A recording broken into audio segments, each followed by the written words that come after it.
8 na lile fungu la 22 tutasoma mpaka 25, alafu nitasoma nukuu moja hapa, tutafunga. Somo linasema uoni wa kiongozi.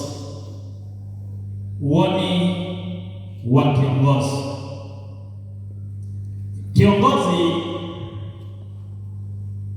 unapoitwa na Mungu anakusudia uone jambo fulani, anakusudia ulifikishe kanisa mahali fulani. Kitabu cha Marko 8:22 anasema wakafika Bethsaida na baadhi ya watu wakamletea kipofu mmoja, wakamsihi Yesu amguse. Yesu akamshika yule kipofu, akampeleka nje ya kijiji. Alimpeleka nje wapi? Ya kijiji. Wakati Yesu ameletewa kipofu, Yesu alipokuwa na yule kipofu akamshika, akampeleka nje ya kijiji. Baada ya kuletewa mate ya maji na yule kipofu kumwekea mikono, Yesu akamuuliza, "Je, unaona chochote?" Biblia nyingine inasema Yesu alipofanya huduma kwa huyu kipofu, akamtemea mate, akamuuliza, "Je, waona kitu?" Yule kipofu akasema, "Sijaona kitu." Si ndio? Akasema, "Ninaona watu." Si ndio? Hapo anaona watu kama miti inafanya nini? Inakwenda. Alafu mimi nasema alitazama juu, ndipo kwa nini? Miti. Sasa labda tungejiuliza leo, kiongozi gani huyu au mtu gani huyu ambaye anatazama juu? Miti inakaa juu au chini? Eti miti huwa inakaa juu au chini? Maana huyu kipofu alitazama juu akaona watu. Kama miti inafanya nini? Inakwenda. Yule kipofu akaangalia akasema, "Naona watu wanaoonekana kama miti inatembea." Lakini huu muujiza ulifanya na Yesu, si ndio? Yesu huyu ambaye alikuwa na amuru tu majani yawe yanakuwa, si ndio? Yaani majani yaote yanaota, miti ichipuke inachipuka, jambo fulani litendeke inatendeka. Yawezekanaje siku ya leo afanye muujiza alafu shindikane? Huyu mtu hakuwa tayari kabisa kushughulika na Mungu. Alikuwa na mambo yake binafsi, alikuwa na mawenge. Unajua, unaweza kuwa kiongozi alafu na mawenge tu kwenye kazi uliyopewa, ni mawenge. Kuna viongozi wana mawenge, mshakokutana nao. Viongozi wenye mawenge wanapambana mno na wachungaji.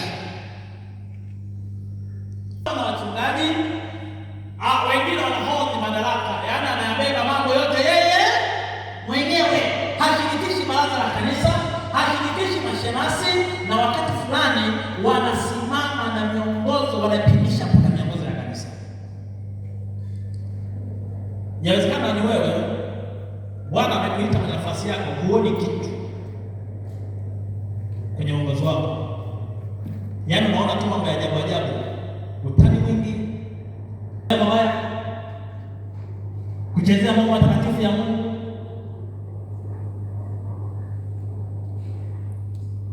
Na kusumbua. Mwaka jana nilikuwa nafanya kazi, nachunga mali fulani. Mzee mmoja wa kanisa akawa anawaambia watu, huyu mchungaji hata chukua muda mrefu anahama. Nina uzoefu sana, sisi tuna uzoefu, hili kanisa tuna uzoefu nao sana. Hata chukua muda mrefu anafanya nini? Anahama. Kwa nini? Kwa sababu manake kuna mambo fulani tuliingiliana kiutendaji. Pastor, sio kwa pamoja. Kwa hiyo anaambia watu, huyu jamaa hachukui muda mrefu anafanya nini? Anahama. Sasa sikuhama. Jamani, Bwana asifiwe. Ila mimi sikuhama, ila yeye akaasa kanisa. Sasa ni yupi aliye hapa? Ni mimi au yeye? Halo, ni yupi aliye hapa? Ni mimi au yeye?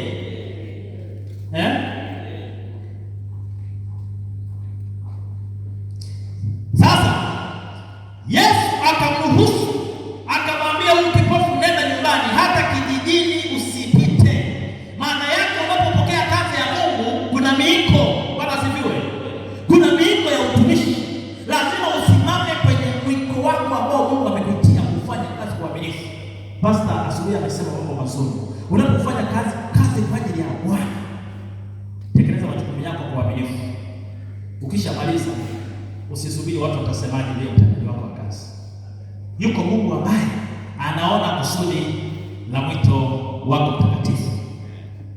Kitabu cha Manabii na Wafalme, nitasoma Manabii na Wafalme gombo la kwanza ukurasa wa 118. Anaanza kwetu kwanza sisi wachungaji. Anasema hivi: laiti kila mchungaji ametambua heshima kuu ya huduma yake na utakatifu wa kazi yake na kuonyesha ujasiri ambao Elia alionyesha. Laiti wajumbe walioteuliwa na Mungu, yaani wachungaji, wako katika nafasi ya wajibu wa kupewa kicho. Wanapaswa kukaripia, wanapaswa kukemea na wanapaswa kuwaonya watu kwa uvumilivu. Niko kundi hapa la watu ambao wamepewa mamlaka ya kuwasimamia ninyi, yaani wachungaji. Lakini leo wachungaji hawapewi kicho. Niko kwenye darasa pale niwaambia kwamba ndani ya kanisa la leo kila mtu ni kambale. Kambale, mnajua? Kambale hata katoto kadogo kana nini? Kana ndevu. Yaani mchungaji anasema, anafanya nini? Anasema. Shemasi, yaani mchungaji anasema, shemasi naye anasema. Kwa hiyo anasema katika nafasi ya wajibu wa kupewa kicho, wanapaswa kukaripia, wanapaswa kukemea na kuonya kwa uvumilivu wote. Badala ya Kristo, wanapaswa kufanya kazi kama mawakili wa siri za mbingu, wakiwatia moyo watiifu na kuwaonya wasiotii. Wao sera za kidunia hazipaswi kupewa uzito wowote. Kama hawapaswi kuchepuka kutoka kwenye njia ambayo Yesu amewaamuru watembee. Wanapaswa kusonga mbele kwa imani, wakikumbuka kwamba wamezungukwa na wingu kubwa la mashahidi. Hawapaswi kusema maneno yao wenyewe, bali maneno ambayo yeye aliye mkuu kuliko wakuu wa dunia amewaamuru wayazungumze. Ujumbe wao unapaswa kuwa Bwana asema. Mungu anawaita viongozi kama Elia, viongozi kama Nathan na viongozi kama Yohana Mbatizaji, watu ambao huchukua ujumbe wake kwa uaminifu bila kujali matokeo, wanaume ambao watasema ukweli kwa ushujaa, ingawa itadai kutoa kafara ya kila kitu walichonacho katika nafasi waliopewa. Iko haja ya kiongozi usimame vizuri katika jukumu lilopewa. Bwana asifiwe. Wala usiwe na hofu.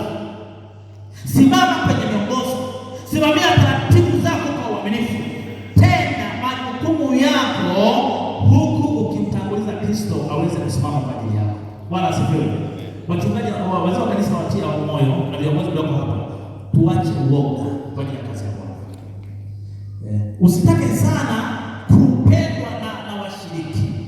Ukitaka sana kupendwa na washiriki, utapoteza mwito wako, kwa sababu leo ndani ya kanisa wako watu ambao vita yao kubwa wanakimbizana na ulimwengu. Lazima uwaonye ili kazi ya Mungu isonge nini? Isonge mbele. Kitabu cha Samueli 8 tunaelezea habari ya wana wa Samueli waliasi maelekezo ya Mungu, si ndio? Sasa wakaenda wazee wakashauri, wakamwambia Samueli kwamba kwa sababu watoto wako wameshindwa kuwa waadilifu mbele za Mungu, sasa tunaomba ututangulie nani? Utupatie kiongozi atakayetuamua, kwa sababu watoto wako wameenda kinyume na maagizo nani? Ya Mungu. Lakini Mungu hakukubaliana na huo ujumbe, kwa sababu kilio chao kikubwa ilikuwa ni kufanana na watu wa nini? Wa mataifa mengine. Kwa kiongozi unapopewa jukumu, hakikisha kanisa unaliweka katika msingi mzuri, watu wasimame katika neno. Bwana asifiwe. Magomvi hayapaswi kuwepo. Lazima kuwepo na usawa. Kwenye kanuni ya kanisa pale ukurasa wa 101 pasta. Hii hapa hii hapa ndio hii. Ukurasa nadhani wa 101.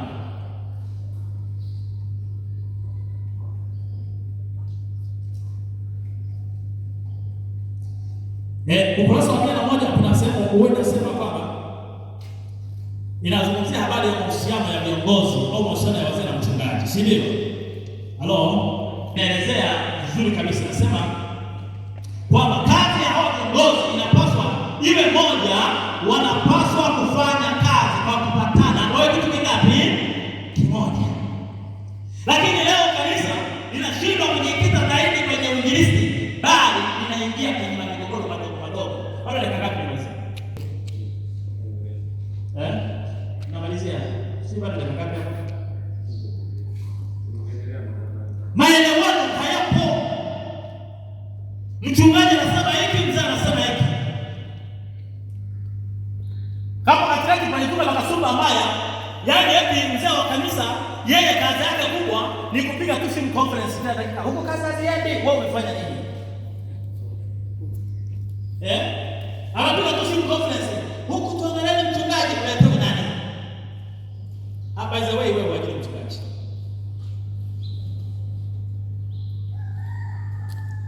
Inasema hivi, kamati ya conference ikimpanga mchungaji kwenye kanisa, mchungaji huyo au mchungaji mwandamizi kama wako ndani ya moja, atakuwa ni afisa mkuu na wazee watakuwa wasaidizi wake.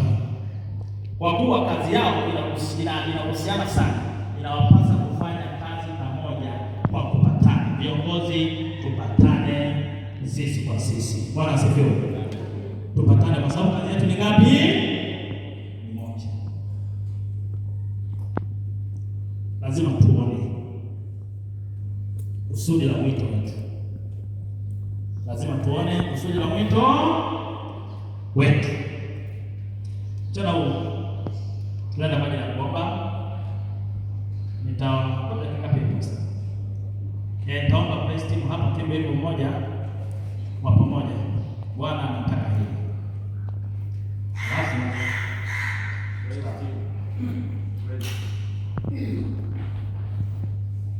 inakuwa mchanganyiko mwenyewe ukimtaa. Kwa hiyo wote mnaoshika shikeni maiki tembe vizuri wimbo.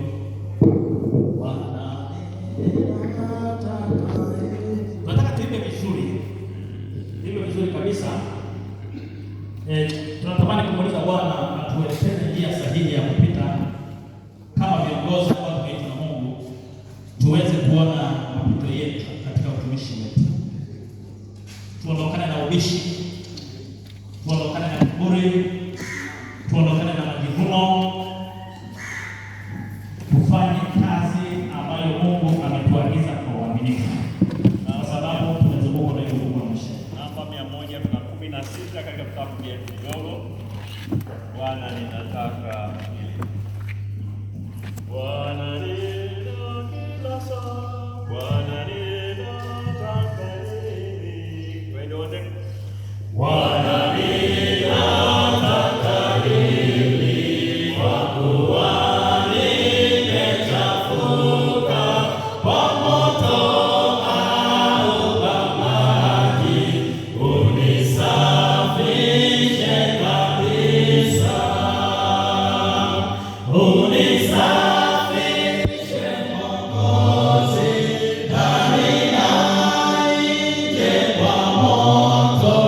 Oh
yote.